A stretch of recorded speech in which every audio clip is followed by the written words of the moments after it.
আজকেও খুব চটপট একটা রান্নার রেসিপি শেয়ার করছি। আলু আর ফুলকপি এরকম ছোট ছোট করে কেটে নেবেন। লম্বা লম্বা করে আলুটা কাটতে পারেন বা ছোট করে কাটতে পারেন। প্রথমেই তেল গরম হলে দিয়ে দেব 5 ফোড়ন আর কাঁচা লঙ্কা।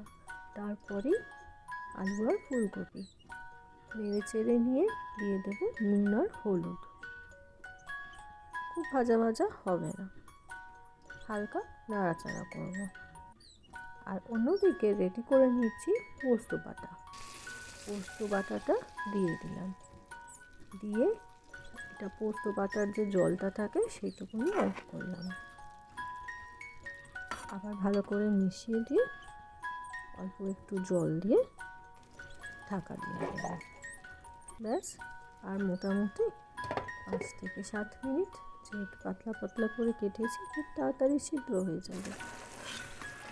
ঝোলও রাখবো না বেশি, একটু মাখো মাখো করবো, দেখবেন খুব তাড়াতাড়ি হয়ে যাবে আর খেতেও বেশ ভালো। ওতে অবশ্যই ট্রাই করবেন। পরে যদি মনে হয় আর একটু জল অ্যাড করতেও পারেন, নাও পারেন। আমি একটু বেশি শুকিয়ে গেছিলো তাই অল্প একটু জল অ্যাড করলাম। অতি অবশ্যই ট্রাই করবেন আর কমেন্ট বক্সে জানাবেন কেমন হলো খেতে। ব্যাস, রেডি হয়ে গেছে।